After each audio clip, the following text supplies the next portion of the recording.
Hey guys, first off, I want to start off with your love. I love you guys, and you're very blessed, and I'm blessed with you guys in my life. If it wasn't for you, I wouldn't make these amount of videos. But I want to talk about Samhain. I want to talk about my correspondences with it and my feel with it, and plus I'm going to read off a little bit off my Book of Shadows, my public Book of Shadows, and I want to talk about a little bit of my personal experience with Samhain, which is an amazing time. Samhain. At Samhain, the Wiccan says farewell to the god. This is a temporary farewell. He isn't wrapped in eternal darkness, but ready to be reborn of the goddess at Yule. Samhain once marked the time of sacrifice. In some places, this is where the time when the animals were slaughtered to ensure food throughout the depths of winter. The god identified with the animals as well to ensure our continuing existence. Samhain is a time of reflection, of looking back over the year, of coming terms with the one phenomenon of life over which is no control over death. Basically, pretty much just adapting to the cycle. This is the ending of the cycle, and it's just adapting to it. We're adapting to it. The Wiccans feel, or Witchy feels that on the night of the separation between the physical and the spiritual realities is very thin.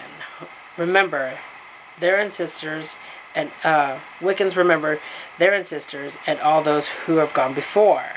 After Samhain, Wiccans celebrate Yule, and then the wheel of the year is complete.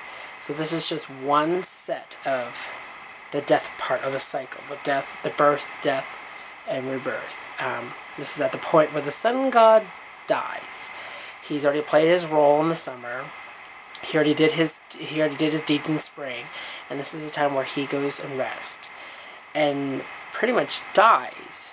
And when he dies, he leaves behind a little seed for the future god. Till then, it's in slumber. The herbs are pumpkin, apples, nuts, thistle, chrysanthemums. I said that wrong, and I know it, and I'm very proud to say it.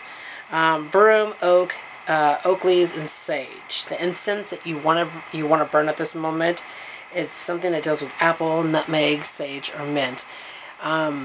If you're very lucky, if you get pumpkin, not pumpkin spice, but pumpkin incense, you would be happy for it, because I have pumpkin incense, and I usually light those up during Samhain, and it makes the room smell pumpkin-y.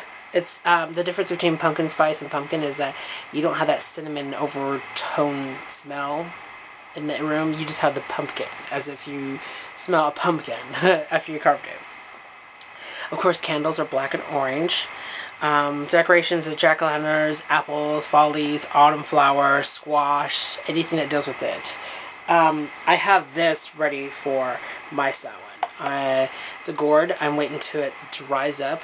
As you see, it's getting kind of like white colors. Before it was pure green, like green, like leafy green. So I'm waiting for this to dry up, but this will be on my altar because I am going to use this during Samhain, hopefully, or during rituals or meditation. I'm going to make a little share.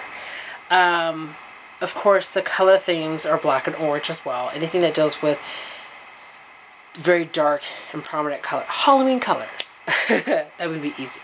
The foods that you want to present is apples, corns, nuts, cedar, mulled wine, pumpkin dishes, cranberry muffins, anything that's kind of before Thanksgiving food, I like to call it. Anything that deals with very hearty but yet light foods, fruits, apples, which I'm allergic to apples, which is the down part. I just became allergic to apples like a couple years ago, so it kind of sucks for me. The sacred stones is pretty much the whole black stones, jet, onyx. You might go with hematite if you really want to. You can go with the bloodstone. You can go with a very dark jasper. Depends on colors of stones. Just incorporate what feels right to you. these are just simply guidelines to Samhain. This is the simple guidelines and little decoration ideals to Samhain. But if you want to incorporate things in Samhain that's kind of unusual, then make it unusual, because that's what makes you you. So I hope you guys have a great Samhain, as I'm going to have a great Samhain, because every Samhain year I experience things unusual and spiritual, if you will. But I hope you guys have a great Samhain, and be safe if you're trick-or-treating, and make sure that you check your candies, just in case they have needle points, needle holes, and whatnot. And have a great time. That's the whole point of Samhain. And get in touch with your ancestors. Reflect of those who have passed on for you, and that give you life, and give you the power to survive. Till then, guys, thank you for watching. Blessed be.